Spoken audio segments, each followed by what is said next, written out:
There is a map, a single USDA document from 1971 that quietly ranks every acre of American soil from 1 to 8 and marks most of the country as land you should never build on, never farm, never trust with a well. It's called the Land Capability Classification, formalized in Agriculture Handbook 210. If your property sits on Class 6, Acre 7th, or 8th soil, the federal government knew it was bad decades before you signed the deed. And almost nobody in real estate, banking, or planning ever mentions it. That silence is the story. Stay with me because this next part is where it stops being a map story and starts being a money story. The map itself is not hidden in some vault. It never was. It sat on shelves in county extension offices across the country, printed inside softcover books with fold-out sheets, tucked into a pocket in the back cover. You could walk in, ask a clerk, and leave with one for free. Farmers used them. Old ranchers swore by them. County engineers checked them before signing off on drainage plans. And then, sometime after the 1970s, those books slowly disappeared from the front counter, moved to a back room, boxed up, and quietly replaced by a website that most people alive today have never opened. Here's the discovery that started this whole trail. In a rural extension office in the middle of the country, on a shelf behind a filing cabinet nobody had touched in years, sat a stack of those old soil survey books. Green covers, coffee stains on the corners, names of counties printed in plain block letters.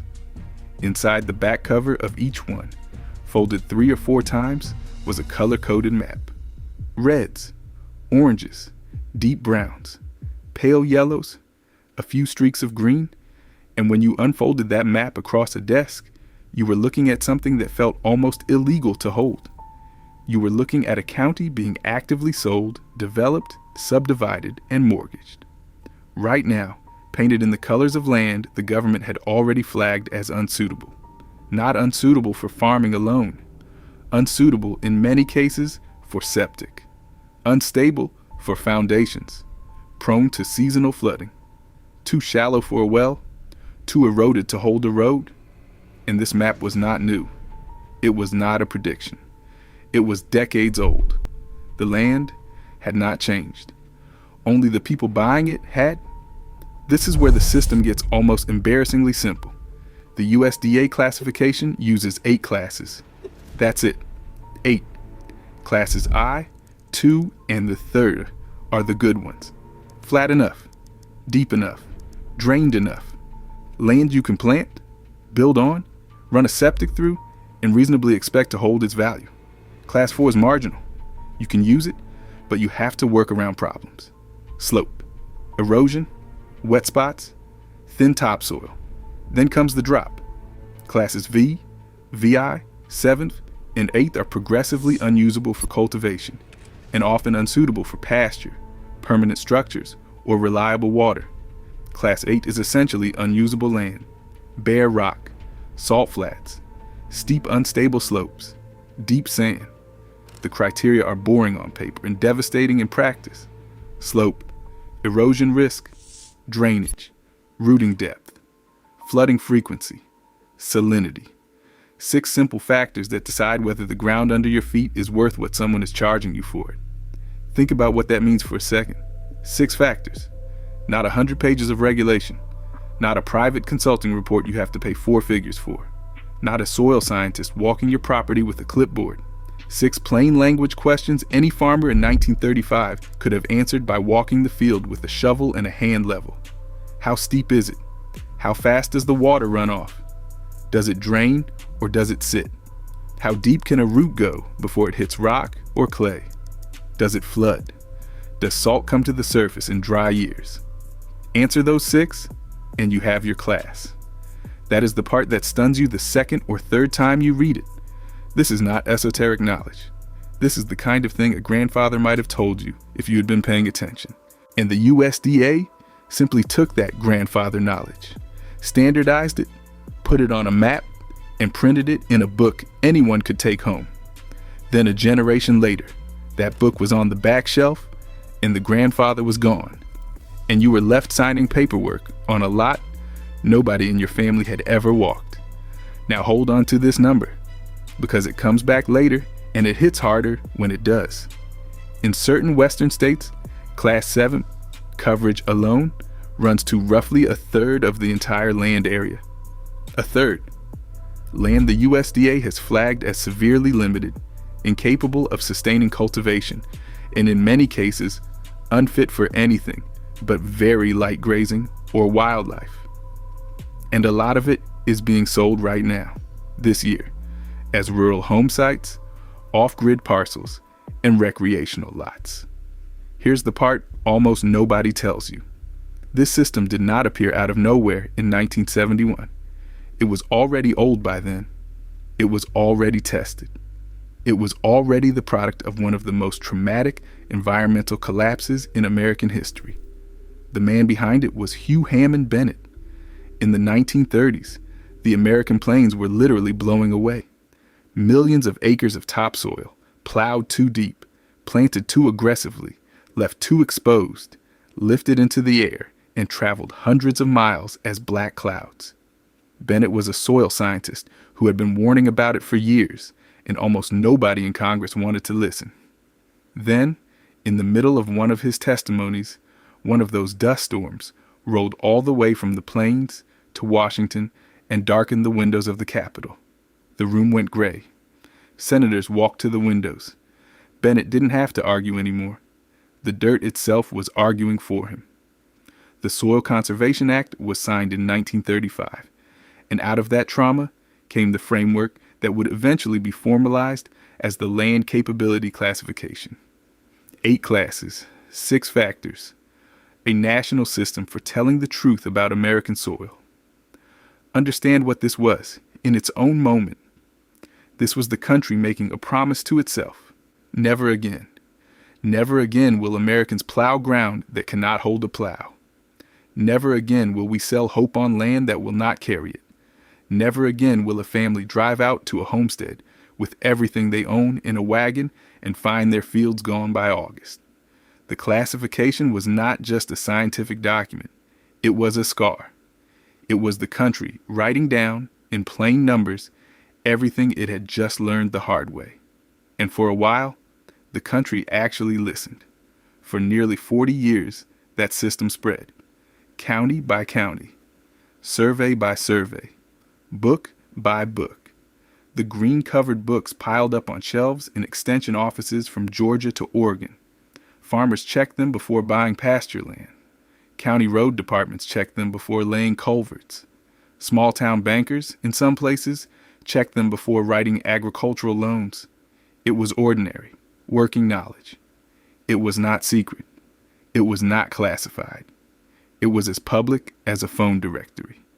And that is exactly what makes what happened next so strange.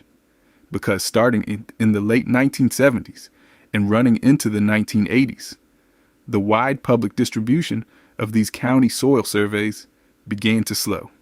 Not dramatically, not with a headline, just a quiet decline. Print runs shrank. Some county extension offices closed or consolidated. The physical books stopped being reissued. Newer surveys were released with less fanfare. The fold-out maps in the back covers were phased out in favor of larger, harder-to-carry sheets, and then eventually replaced by digital files that only a specialist would know how to open. By the 2000s, the USDA's Natural Resources Conservation Service had migrated most of it to something called the Web Soil Survey. Technically public, anyone with an internet connection can, in theory, pull up a county, draw a boundary around a parcel, and receive a full report on soil class, drainage, flooding risk, and suitability. Technically public. And that phrase, technically public, is where the anger starts to leak in. Because there is a difference between information that is available and information that is used. There is a difference between a map on a wall and a database buried inside a government website that even most real estate agents have never opened. The soil surveys did not vanish. They were not shredded. Nobody burned them. They were just quietly moved from the front counter of American life to a back corner of the internet. And in that same window, from about 1968 through the late 1970s, something else was happening across the country. Something enormous.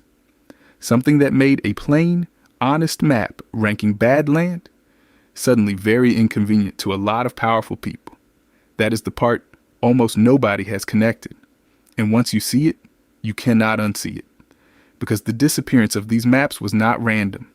It lined up, almost perfectly, with the biggest rural land rush in American history.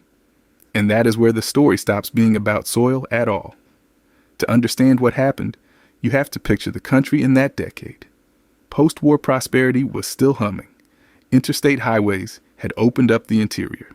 Air conditioning had made the desert Southwest and the Florida interior livable year-round for the first time. Retirement was becoming a national phenomenon. Pensions were still real.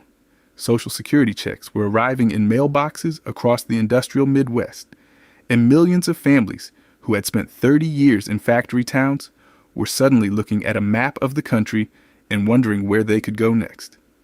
Into that opening walked a new kind of company. They had figured out something almost nobody had figured out before. If you bought thousands of acres of cheap, remote, and often nearly worthless land, cut it into small lots, printed a glossy brochure, and mailed it to working-class families in cold northern cities, you could sell dreams by the parcel. They called it recreational land, retirement land, investment land. They sold it in Florida, in New Mexico, in Arizona, in Colorado, in the Ozarks, in the high plains of Texas and Oklahoma, in the pine flats of Georgia and the Carolinas. Salesmen flew families in on free weekend trips, steak dinners, slideshows, cheerful maps with roads that did not yet exist, and lakes that had been sketched in with a pen. Buyers signed contracts on lots they had never walked. Down payments were low. Monthly installments were manageable, and the pitch was always the same. This is your piece of the American dream. It will only go up in value, but a lot of that land was Class X, Class 7, Class 8.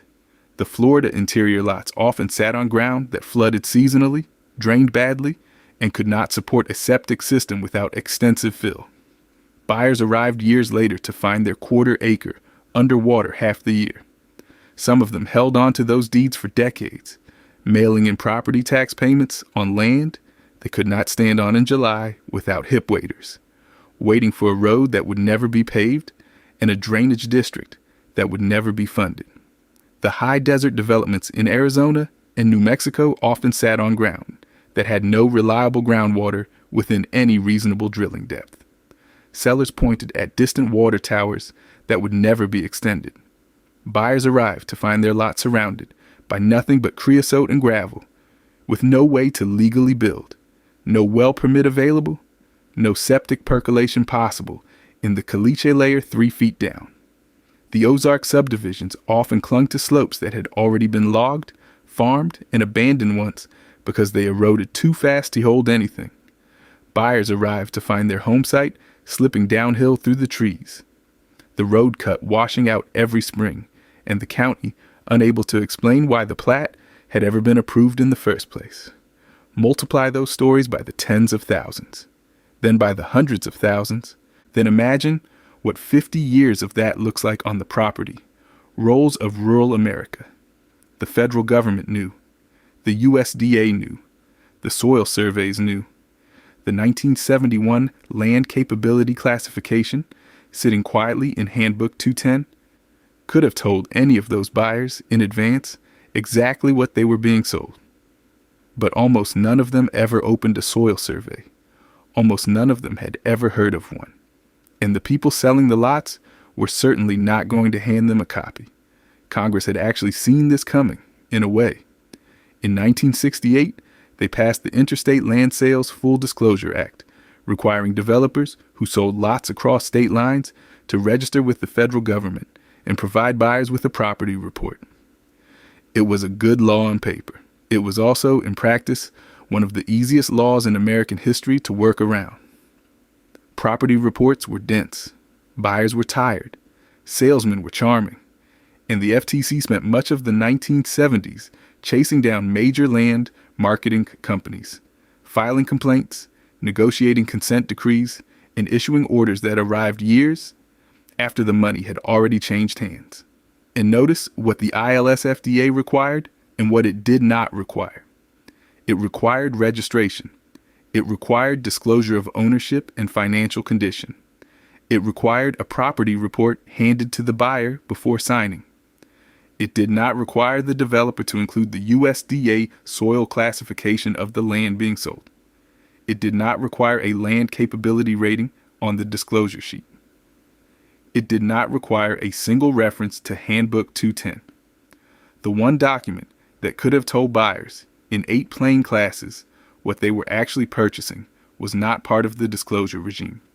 It was still sitting on the shelf, technically public, and now technically irrelevant to the paperwork.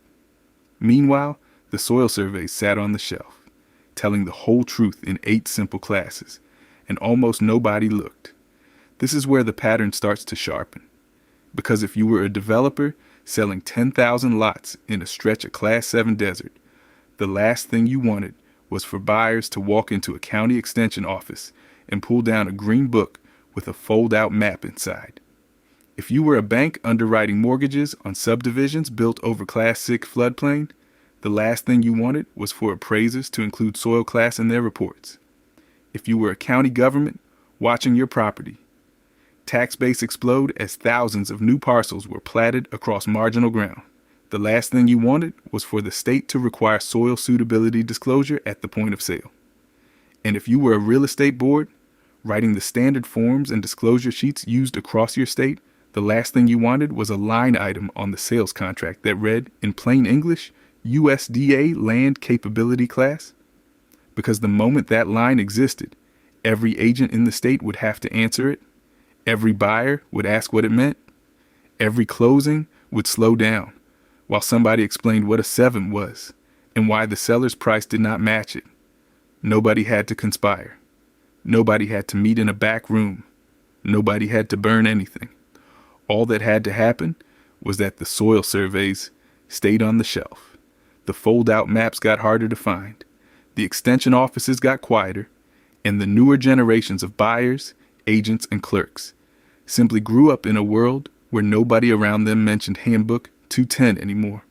One office at a time, one retirement at a time, one printing budget quietly not renewed. Nothing dramatic, nothing suspicious. Just the slow work of institutional forgetting, doing exactly what it always does when nobody is paying attention.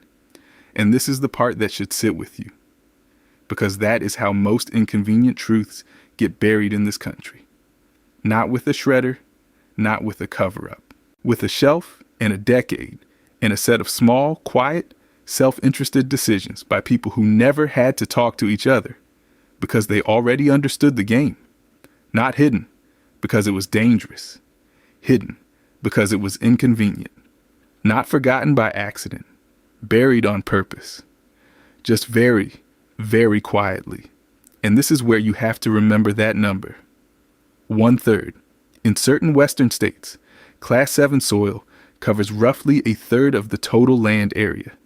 Now think about how much of that land over the last 50 years has been platted, subdivided, marketed, sold, resold, mortgaged, refinanced, and passed down through inheritance.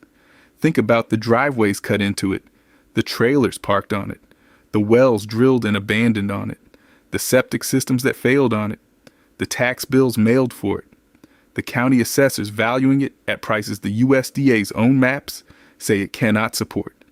That is the payoff of the number. That is why the fold-out map matters. 1/3 of the land in certain western states, sitting under an official federal rating that most of its owners have never seen. That is not a fringe statistic. That is a mortgage industry. That is a tax base. That is a whole generation of retirement plans built on top of ground the government already knew would not carry them. Picture your own county for a moment. Picture the roads you drive on the way out of town, the fields that are being subdivided this year, the signs by the highway advertising 10-acre parcels with owner financing. Every one of those parcels has a class. Every one of them was rated, at some point, by someone with a shovel and a hand level and a copy of Handbook 210, sitting in a truck. The rating exists. The number exists. It is sitting in a database right now. And this is where the paper trail becomes impossible to wave off. Hugh Bennett, 1935. The dust storm that darkened the Capitol windows during his testimony. The Soil Conservation Act, signed the same year.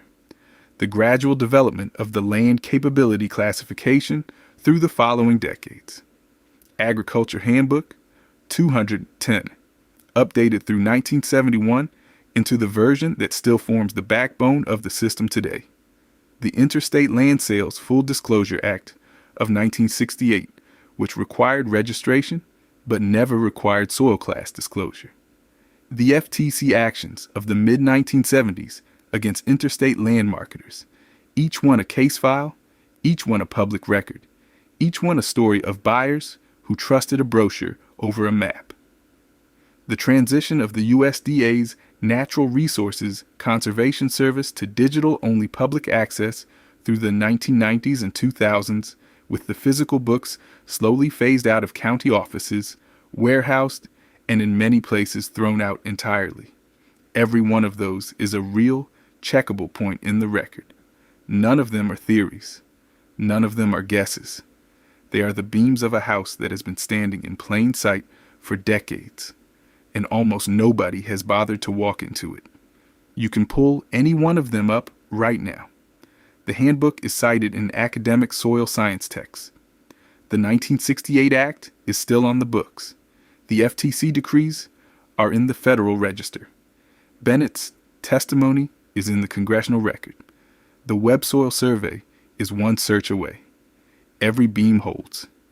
Every one of them is exactly where the story says it is. So what do you do with this now?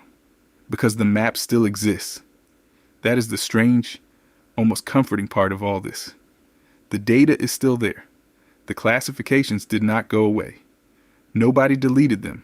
Nobody rewrote them.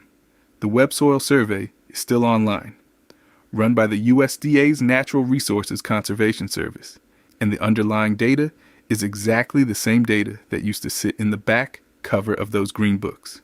Anyone with a computer can pull up their county, draw a shape around their parcel, and get a report telling them exactly what class of soil sits under their feet, along with the drainage, the flooding frequency, the erosion risk, and the suitability ratings for everything from a septic system to a driveway.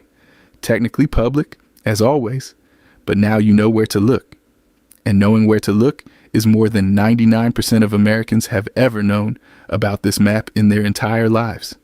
If you are thinking about buying land, check it before you sign. If you are being handed a rural property through inheritance, check it before you accept the tax burden. If you are planning a shed, a barn, a garden, a well, a septic, a small house on a quarter acre, check it before you spend $1 on the design. If you already own the land you live on, check it just to know. Knowing the class of your soil changes what you build, what you plant, what you pay for it, and whether you accept a deal at all.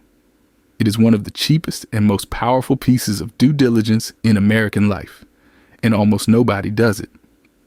A Class 2 parcel is a garden that feeds a family. A Class 3 parcel with proper management is still a working homestead. A Class 4 with careful use is a livable property that respects its limits. A Class 6 is a place where you build small, plan for erosion, and expect to fight the ground every year.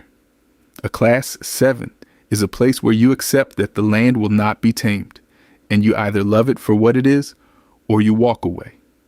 A Class 8 is a warning, not a purchase. That is the whole framework in the space of a paragraph. That is what the fold-out maps were quietly telling anyone who unfolded them for 40 years. Think about that for a moment. Think about the sheer weight of what has been lost, one parcel at a time, over half a century. The Dust Bowl produced a system honest enough to tell any American which acre of ground would hold up and which would not. That system spread quietly through the country for 40 years. Then a decade of land marketing built its business model on people not seeing it. And by the time the internet came along, The maps had already been moved to a place most people would never think to look. Not forgotten by accident, buried on purpose. Because a country full of people who could read soil maps is a country that is very, very hard to sell bad land to. That is the real story, not a conspiracy in a dark room. A slow, quiet, coordinated forgetting that benefited exactly the people it was supposed to benefit. The developer who moved the lots, the bank that wrote the paper, the county that collected the taxes, the board that wrote the standard forms, the state that never added the disclosure line, the generation of buyers who never asked because nobody had ever told them there was a question to ask. Every one of them a small decision. Every one of them a small silence. Every one of them a green book left on the back shelf. And here's where it turns back to you. You are the type of person who reads the map other people skip. You are the type of person who checks before signing, who asks the question the agent hopes you will not ask, who opens the tab nobody at the closing table wants opened. You are the reason this kind of knowledge does not stay buried. The moment you look up your county on the Web Soil Survey, and the moment you tell one other person about the land capability classification, that whole quiet decades-long forgetting starts to run in reverse. One person at a time, one parcel at a time, one conversation at a kitchen table before somebody signs. That is how a buried system gets unburied. Not through outrage, through use. Through one person actually opening the site. Through one buyer actually reading the class before signing. Through one family actually looking at the fold-out map for the county they're about to move into. That is all it takes to start pulling this knowledge back into the open where it belongs. So here is the question worth sitting with. What class is the land under your feet right now? Not the land you dream about. Not the land you scroll past on listings at night. The land you are standing on today. The land in your family. The land you already own. Do you know its class? Have you ever seen the fold-out map for your county? Would the version of you who signed for it have signed? If you had. And the person in your life about to buy their first acre. The parent handing down a piece of ground. The neighbor thinking about a rural retreat next year. Do they know? Have you told them? Because there's one more map that makes this one look almost gentle. In the 1970s, the same era that gave us the updated land capability classification, the federal government also began quietly assembling maps of another kind. Groundwater depletion maps, aquifer decline maps, regional water availability projections that ranked in painfully honest numbers, which parts of the country were pulling water out of the ground faster than it could ever be replaced.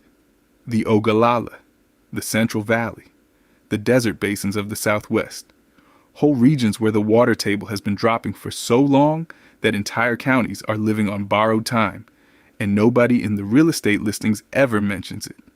Those maps still exist too. They are also, in the same careful phrase, technically public, and they tell you which regions of America will run out of usable well water first, and roughly when. Not in a century, not in some abstract future, in numbers that fit inside a normal mortgage. If you thought the soil map was inconvenient for real estate, wait until you see what happens when you overlay the water maps on top of it. Because a Class 2 parcel with no water underneath it is worth less than a Class 7 parcel with a healthy aquifer.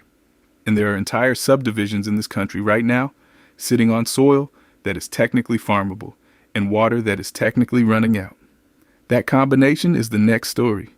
That combination is the next map they would rather you never see. And that one is worse.